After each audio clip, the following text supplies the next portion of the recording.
Is that okay? You want to lead it off? I have yours first loaded up. So let me hit it. All right. Oh, whoa. Okay. All right. Let's put up Booner's list, and then he can break it down for us. All right, Booner. Top 5 teams. What are we thinking? What a beautiful list, huh, boys? Yeah. Beautiful I list. with All right. But we're gonna. I'm gonna go right to left here. I'll start with my 5th team. I had 5th in the NFC. I had the Los Angeles Rams. You could sit there and you can argue maybe the Cowboys. What was the other team that I was thinking of? I can't even remember right now because the NFC isn't extremely strong. So, maybe you could throw the Cowboys in there. But I just think the Rams, what they did last year in the playoffs and kind of what they showed, if they're healthy, especially the offense, that health is a scare. We saw it in Detroit in the playoffs last year. That's a scary, scary football team. And that defense is slowly getting built back up there through the draft. So I think the Rams are going to make the playoffs this year. I think they're going to be one of the wild card teams. Move over one more. The Green Bay Packers at number 4. I hated to do that. I didn't want to do it. You could probably maybe argue, the Cowboys, whatever. The Cowboys aren't in the top 5. The Green Bay Packers absolutely embarrassed the Dallas Cowboys in the playoffs last year. Jordan Love embarrassed them.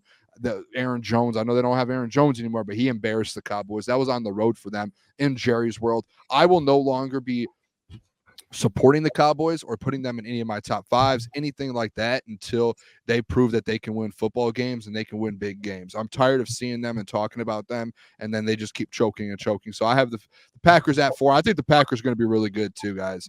I actually heard some people say that they think they're going to regress. I think the Packers are going to end up having like a 10, 11 win season this year, and they're going to end up getting one of the top, probably the top wild card spot, and end up making some noise in the playoffs again. Number 3, the Eagles, boys. I almost wanted to put the Eagles over the 49ers. I was this close to doing it, and it's the only reason is the 49ers might have a better roster. I just think the Eagles this year are going to be that good. I think they're going to end up getting the 2 seed. I really do. I think they're going to have a bounce back year with Kellen Moore as an OC. He's going to get that offense just absolutely buzzing again. Even though I'm not high on Jalen Hurts, I just think that that offense is going to be buzzing. I think the defense is going to start bouncing back a little bit. You added good things good over there, boys. No, I said hell yeah. Klotzy, Wi-Fi. Can you guys see and hear me fine? Yeah, brother, you're laughing every time. No way. This is like terrible on my end. Like you guys are frozen. It sounds like I'm talking through or listening through a walkie-talkie right now. It's terrible. I was just laughing at you saying buzzing, Booner. I was like, what the fuck?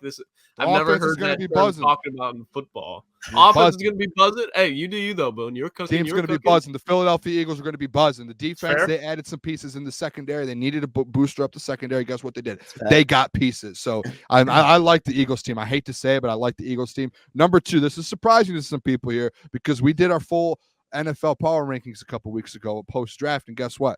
I had the Detroit Lions behind the San Francisco 49ers. Something happened today, though, fellas. I started thinking about it. The Detroit Lions have the best team in the NFC right now. Like, let's call a spade of spades here. Let's call it what it is. The Detroit Lions had the 49ers in San Francisco, a 17-point lead. Their heels all the way back against the wall. They didn't know what to do. If the Lions had any sort of defense and could get any stop at all, they're going to the Super Bowl and winning the Super Bowl. The Detroit Lions, if we're calling it what it is, they have a better football team. They're a better run organization right now. They have better coaching staffs. The culture, in my opinion, the defense, everything's starting to turn for the Detroit Lions over. Maybe not the defense. We could but you know what I'm saying? I'm just saying. I just think like this team all around. When you take if you had to grade every single thing within an organization right now, I think the Detroit Lions are starting to pass up this 49ers organization. Maybe the longevity of the 49ers, they can't win a Super Bowl. They can't get that hump. Lions are starting to close in on them. I think right now, the Detroit Lions, fellas, the Booner path, everything is aligned. And I think this is the best team in the NFC. The best team in the NFC. And you guys will see odds later on. You guys are going to see different things to where I'm not the only one that feels so, but the whole country thinks so. The whole world thinks so. And everyone around the NFL thinks the Detroit Lions are currently the best team in the NFC right now. So how we're going to do this, great job, Booner. You crushed it. How we're going to do this is we're each going to show our list, and then anybody that has a problem, disagreement, or anything, we'll discuss it rather than just going through every single list. It'll take us like 15 minutes. So yeah, I'll go first. The one thing I do disagree with Boone is I think the Rams are better than the Packers. Okay, That's small. Yes, I would take the Rams over the Packers because of a couple different reasons. One, I trust Sean McVay more than I do Matt LaFleur. I also think Stafford is a better quarterback right now than Jordan Love, and I think defensively the Rams are underrated. Even though the Packers do got some pieces, but I think the Rams they added more this offseason, and they had some young guys last year that played really well. And I think the Rams, man, I'm not gonna lie to you, I think that NFC West is going to be close with those two teams. I think the Rams will win, 10, 11 games. Maybe the 49ers win 12, 13. I don't think it's going to be that far off. That's how I feel about it. I don't mind. You're high on the Eagles. I think we're all pretty high on the Eagles, but the Rams, I think, should be fourth. That's my critique. Fair.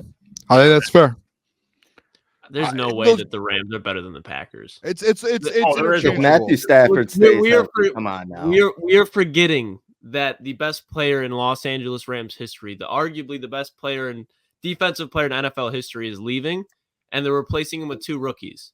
And I'm not saying the Rams are going to be bad, but when you look at what the Rams lost compared to what the Packers lost, I just think the Rams, especially defensively, then losing Raheem Morris as well, they're going to be rusty, I think, on the defensive side of the ball with all this young talent. I think they'll be a good team.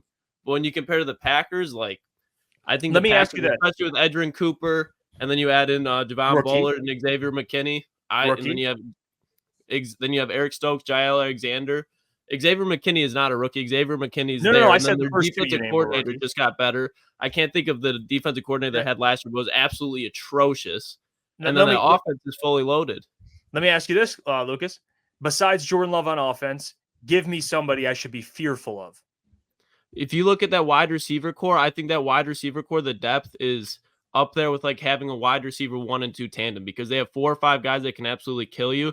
Josh Jacobs, no, I don't think he's a top 5 back in this league, but Josh Jacobs is definitely a running back that you have to pay attention to. And then even Musgrave got loose for him. I think this is not they don't have a Cooper Kupp or a Puka Nacua, but there's not one guy you can just zone in on and then be like, all right, we stopped him. If you want to stop Christian Watson, okay, here's Jaden Reed. You want to stop Jaden Reed? Okay, here's Romeo Doubs. If you want to stop then, okay, there's Josh Jacobs. So at that, should we talk about the Rams wide receiver core? Yeah, I get that, but I'm saying when you look at the Rams defense compared to the Packers defense, I think there's a difference there. I mean, I think you could the Packers. I have them over the Rams. I think it could be interchangeable. I don't think it's crazy to say, hey, I think the Rams are over the Packers. I don't think either one is clearly head over heels better than the other right now, and they're both going to be in the playoffs next year. They're both just playoff teams. They're both not, in my opinion. You're not going to sit here and argue, oh, they're both going to go win a Super Bowl. I'm not going to put my life on either of them, but I would say, hey, these are both playoff teams who can win. They both did it last year, can win games in the playoffs. So I think they're pretty much on the same level, to where that's just more so we can argue it, but it's a personal preference at this point. Who would you rather that? I don't know. I just think those two teams are that close. Do you know what I mean? Right there. What about you, Gentry? Because I have a rebuttal, but I want your thoughts on the Rams Packers thing. I was going to do it when I explained my list, but no, I said if Matthew Stafford stays healthy, I think the LA Rams will be better than them. I mean, I think the Rams defense, like Lucas pointed out, may regress a little bit because of Aaron Donald, but I think as the season goes on, they will continue to figure it out. They have a lot of young players on that team, but they're talented as well. And I just think that offense on the Rams, if Stafford stays healthy, you get Puka Nacua, you get a full season of Cooper Kupp healthy, you get Kyron Williams with Blake Corum. They got a lot of weapons on that team, and that's going to be one of the best offenses in the league. Not saying that the Packers offense isn't going to be great, because they have a lot of young guys, a lot of young wide receivers. They got Josh Jacobs now, and I think Jordan Love's only going to continue to get better. But I think, like Booner said, these two are kind of 4 and 5. I think they're interchangeable. I think they both have some question marks on the defense, but they both have really good offenses, and I think the Packers offense is only going to continue to get better. Yeah, the thing, I'm not, if you want to go with the Packers, fine. I just think offensively, the Rams are better at wide receiver, running back, quarterback.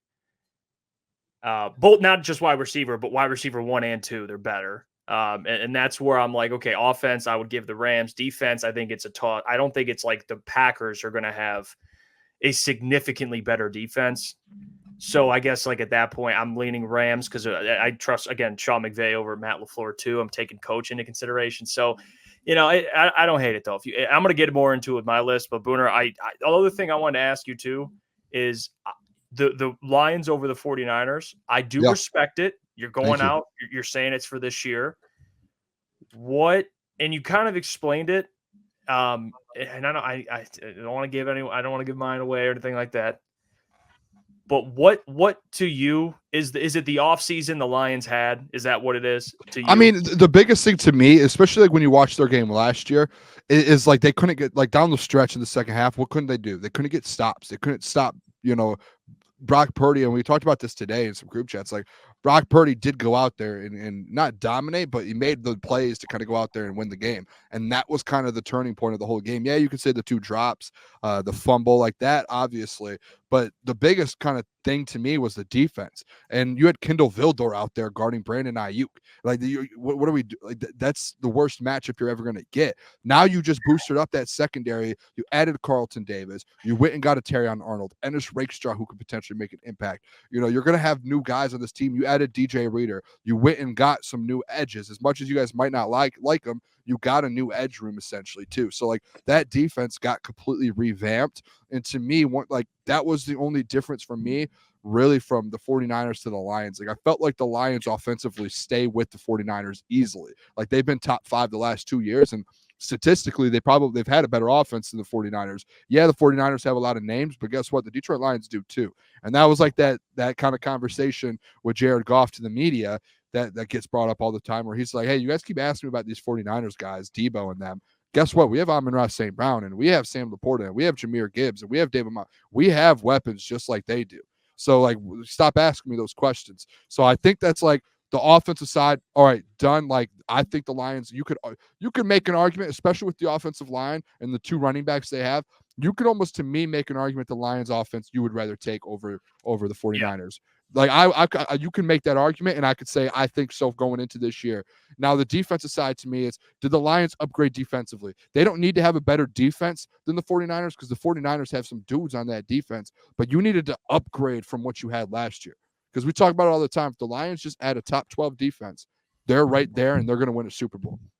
That's all they needed to do. And I think Brad went out there and addressed the needs. And it was very clear that he did. So I think once he addressed those needs, they probably had one of the best off seasons in the entire NFL. Brad did. And now as soon as you do that, that's where I think, okay, now let's look at it. They had a 17-point lead. Why did they blow that lead? Oh, because their defense couldn't get stops. Okay, did they address the defense? Did they get better? Way better on defense. They upgraded a lot. Yep. Okay, so now let's compare the teams. What happens if they played the same game they did with these updated teams?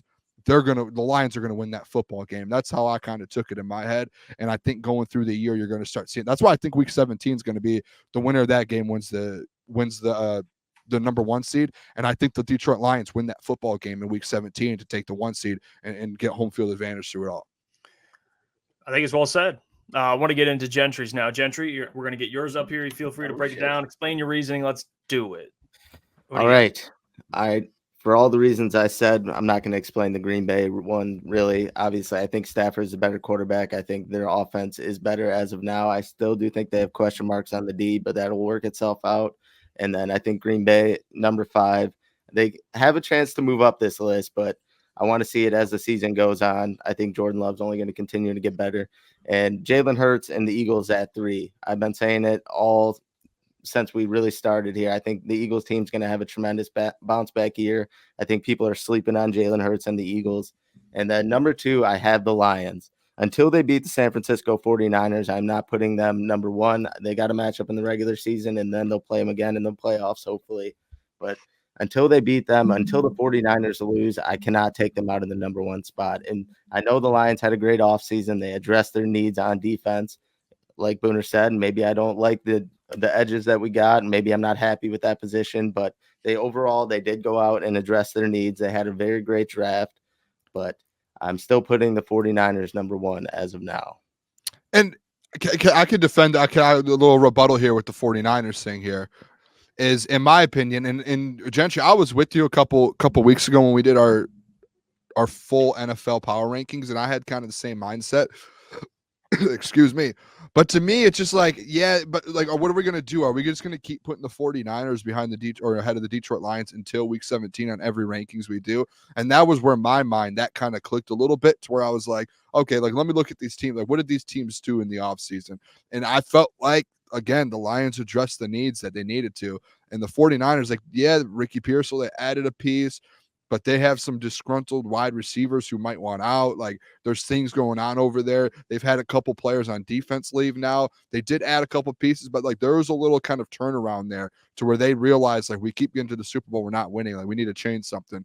So it feels like maybe a little bit of a different vibe. But again, like, I get that point, but like, if we're going to wait until they beat them, we're gonna have the Lions behind the 49ers until week 17, which, like, we're gonna see them play for a couple weeks too. And it's like, if they played right now with the teams they have now, like if they played week 1 instead of week 17, I think the Lions will go on the road and beat the 49ers, guys. Like, I really believe that. I really do. If they go into that game and they have the same record, who do you think is going to be above in the power rankings, the Lions or the 49ers? I would have to see the teams and like how they're playing at that point. Like, you know what I mean? Like, I'd have to see who's dominating, who have they beat? Yeah, like, who have they beaten? Yeah, I guess you could. Here's the thing, though. And I think Andrew put this very well. He kind of just took the words right out of my mouth. Nice, Andrew.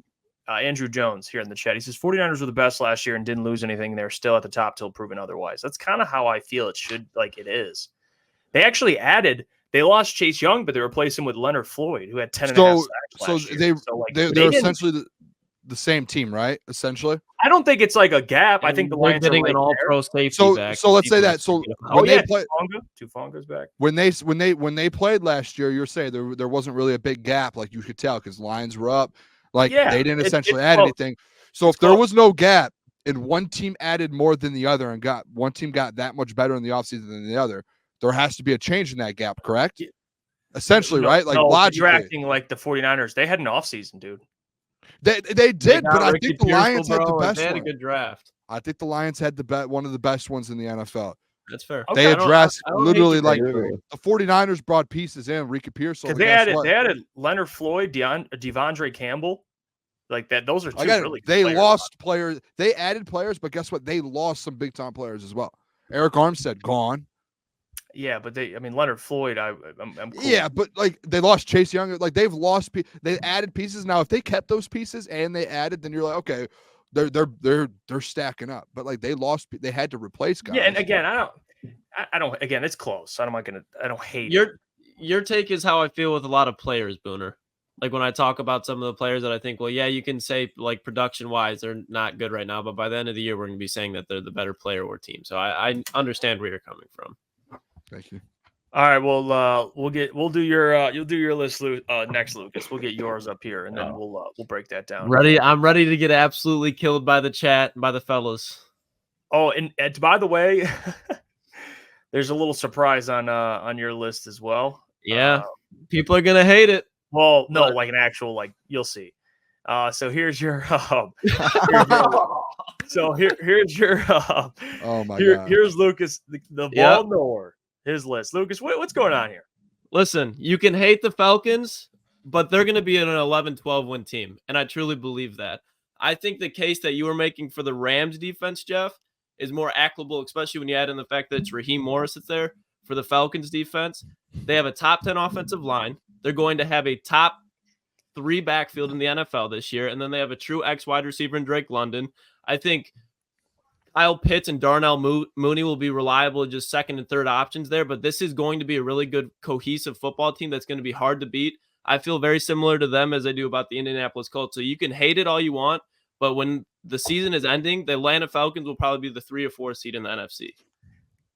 They're gonna feast on that division too. They should win that division, so I would hope they're going to go 5-1 in that division. They're probably going to split with the Bucs and sweep everybody else.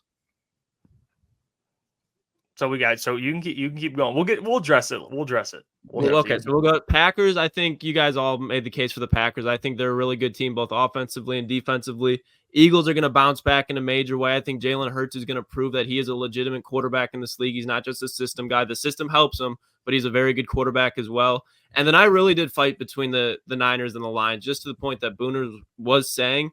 But I had to add in the fact that imagine like Brian Branch being out for the Lions last season. And obviously they're better than the Lions defensively, but that's like Hufanga for the 49ers. He's such a difference maker. And I just think them adding Ricky Pearsall to go with Juwan Jennings, they're extremely deep in the wide receiver room. And Sam Laporta and George Kittle, there's still, I think, blocking wise, a little bit to go for Sam Laporta to catch him yet. So I'm going to give him the edge there. And then Christian McCaffrey and Jahmyr Gibbs, you know how I feel about Jahmyr, but until he has that season, I'm not going to put him over C-Mac yet. So I'm going to go with the Niners in a slight edge. So, all right. Should we just address the Falcons now? Or maybe just get my list and then we'll address the Falcons? Why do you have the Falcons on your list? Well, I want to, maybe we'll get to my list and then we'll circle back around. All right. Because, we'll do mine and then we'll come back to this. That's fine. So people are already kind of freaking out about the Falcons. I think that's, by the way, real quick. It was close, man. It was between the Falcons and Rams. AJ Terrell, they got Bates. Yeah, they got a good secondary. People sleep on Grady Jarrett and David Onyemata. So it's not a bad pick. I would take the Rams, but like it's not like if you put like the Bucks in there or something, I'd be like, what are you doing? The Falcons, I think they'll win like at 11, 12 games. I would have the Falcons at 6 probably, or I'll probably have the Falcons at 7 on my list, honestly. Who would be 6? 6 would be the Dallas Cowboys. Cowboys, yeah. I think that's like a real. Bijan's going to have a year, boys. I think Bijan's going to have a year. I think it's going to be hard to stop him. Hey, I agree. I think Bijan's going to be good. I might take the Falcons over the Cowboys. I'm taking the Falcons over the Cowboys without a doubt. Without a doubt. Over the Cowboys. Are we starting your list, Jeff? Or are we? All right. Yep, I was going to say something about Lucas's if we weren't. All right, let's do mine. We'll get mine in. We'll go back to Lucas's, and I'll pull it back up if there's anything you want to reference. Okay, here's my list. All right, so Gentry, you know ball. So here's mine top 5. I knew it, Jeff. We'll start at 5. You can tell me and Gentry have been doing this for. At number 5, we got the Green Bay Packers. Okay, not much to be said. I think they're a top 5 team. I do. Jordan Love this year is going to either prove everybody and continue to prove why he is one of the better young quarterbacks, especially in the NFC, but not just that, the NFL.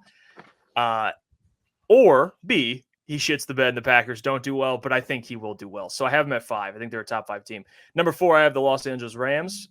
You guys know how I feel about Stafford. Yeah.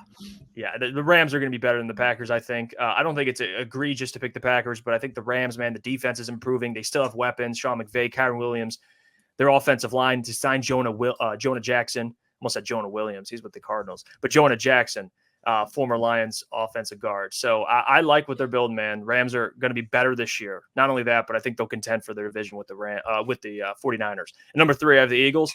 We're all in lockstep with the Eagles. I think they're going to bounce back. New OC, new DC. They added talent. They had a hell of a draft. The Eagles are going to be right back in that number 1 seed equation. I think it'll be a 3-team race for that number 1 seed, truly. And we'll see who comes out on top. But I am high on the Eagles. I think we're all in lockstep there. Number 2, I have the Lions. I do. I don't think, like I said to Booner, I don't hate anybody for picking the Lions. I just think with the 49ers, and they did have a pretty good offseason. I know we're not as keyed in with the 49ers, but they had some good signings, and they had a pretty good draft as well. So they're going to remain number 1. But again, we're doing this weekly. So again, as the season goes on, if the Lions continue to prove, hey, we are the best team in the NFC, then yeah, it's going to change. But at this point, before any games are played, I'm going to leave the Niners 1 and put the Lions 2. It is close, but that is my top 5. Same as Gentry's. Yeah, I don't hate it. I think like obviously I'm on the side to where the Rams Packers can be interchangeable there, so I don't hate it. And like real quick too, like with the Falcons point too, one of the things like. It's a team to where they didn't even make the playoffs last year. And yeah, I get they have pieces and things like that. And they brought in Kirk Cousins. I get that. But like we saw this Rams team and this Packers team go in and win a playoff game last year. And they added pieces as well. And these young guys are more experienced. So like that's something I think to take into consideration with the Rams and Packers. And that's why I do think, like, again, they're both interchangeable. So I like your list as well. I don't hate it at all. So we'll so me and Gentry have the same list. Booner, you have the Lions 1 and you have the Packers 4. So that's the only difference. And then Lucas has, but we have all this first. I think we all have the same first 3 teams, but Booner, because he has just the Lions. But we all the Eagles 3, basically. Mhm. We all think the Eagles are right there. So we're all in lockstep there. But Lucas, you do have the Falcons. Gentry, you had something to say on his putting the Falcons as a top 5 team in the NFC? No, I mean, I agree with it to a certain extent because I kind of forgot about them. And I think Kirk Cousins and that offense is going to be very good. But you did downplay the Rams defensive line and say that they have 2 rookies when I know they have Grady Jarrett, who's good. He's not great, but the Rams have Kobe Turner with the 2 rookies. And then Kobe Turner was, okay, I'm sorry not to cut you off. Yeah. You would not have known who Kobe Turner was if it was not for Aaron Donald last year. I know, and but I'm he's sorry, that is facts. If Aaron Donald was not getting triple teamed, you would not have known who Kobe Turner was. Kobe Turner is a good player, but I think we are downplaying so much on the fact that Aaron Donald is leaving this defense. I think the offense is going to be fine. But when you look at the Rams compared to the Falcons defense, there wasn't anybody that jumped out at you. But if you look at the rosters right now on paper, the Falcons, I'm sorry, without a doubt on paper have the better defense, especially in the secondary. I'd say the front seven's a draw. And then you add in the fact that the Rams just lost their defensive coordinator. He's a head coach for the Falcons. And what is he going to do? He's going to lock down that secondary. And I still like Clark Phillips III a lot. And they're going to want to run the ball. It's going to be a team that's just going to be hard to beat. They're going to be a physical football team. And I think the Rams are a team that they have a lot of injury-prone players over there, from Cooper Kupp to Matthew Stafford to Kyron Williams. And the Falcons, I just think, are a little bit deeper. I do. I think the Rams have more upper-end talent, but at the end of the day, when you start smacking around that upper-end talent and they don't like it and you don't have Aaron Donald there, you don't know how they're going to respond.